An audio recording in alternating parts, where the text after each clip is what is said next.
নমস্কার বন্ধুরা, লক্ষ্মী কুটিরের রান্নাঘরের পক্ষ থেকে সবাইকে অনেক অনেক স্বাগত। দিয়ে আজকে আমাদের এটা দ্বিতীয় ভিডিও রেসিপি। এটি হলো কুমড়ো করে কেটে নিয়েছি, সরু সরু করে কেটে ধুয়ে নিয়েছি। ধুয়ে এবার কড়াই বসিয়ে সর্ষে ফোড়ন দিয়ে, কড়াইতে সর্ষে ফোড়ন দেওয়া হয়েছে। এবার আমরা এই সর্ষে ফোড়নের সঙ্গে কেটে রাখা কুমড়োগুলি ভাজা ভাজা করে নেব। গায়ে তেল ছিটে আসছে তো।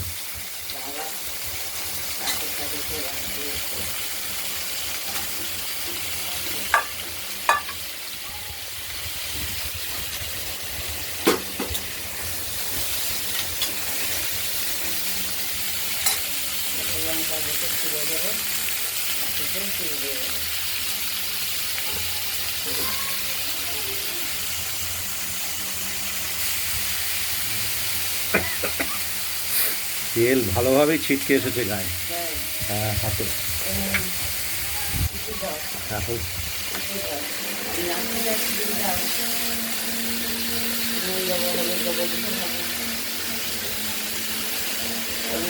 পরিমাণ মতো লবণ দিয়ে দিলাম, আর দেবো আমরা এর সঙ্গে পরিমাণ মতো হলুদ।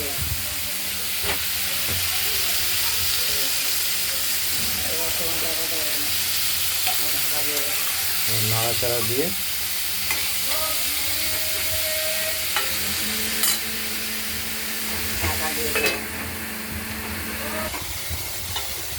ঢাকনা খুলে কুমড়োগুলো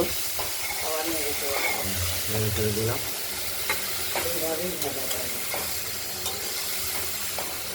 এই কুমড়োটি ভাজা করার সময় বারে বারে খোলা পড়া করতে হয় ঢাকনা, আর নাড়া দিতে হবে, নাহলে তো এই কড়াইতে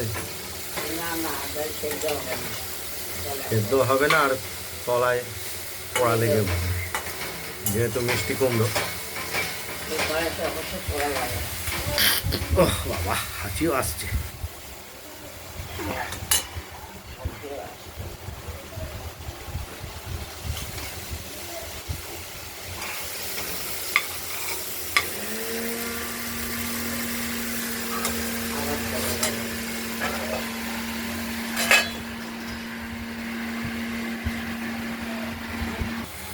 আমরা কড়াইয়ের ঢাকনাটা খুলে আবার নেড়ে চেড়ে দিলাম। একটু স্বাদের জন্য মিষ্টি দিয়েছি, চিনি আমরা দিয়েছি যাতে খেতে স্বাদ হয়। সামান্য দিয়ে সেদ্ধ হয়ে গেছে যে। হ্যাঁ,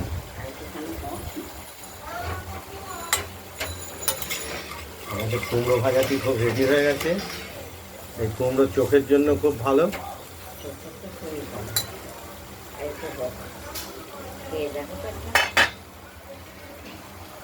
আমরা একটু নুন, লবণ এবং মিষ্টিটা দেখে নেব।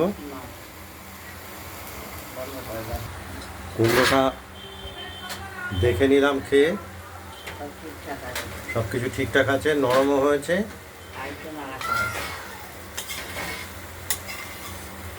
কিছু মোটা, কিছু সরু আছে।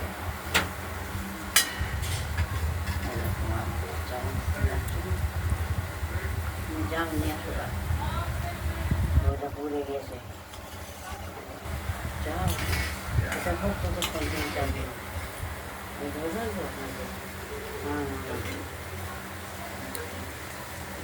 একদম মোটামুটি এক কথায় রেডি, কমপ্লিট হয়ে গেছে। আমরা এই ভিডিওটা যদি ভালো লাগে শেয়ার করবেন, কমেন্ট করবেন। রান্নাবান্নাটা যদি ভালো লাগে সাবস্ক্রাইব করবেন। আজকের মতো এখানে ভালো থাকবেন, সুস্থ থাকবেন, সাবধানে।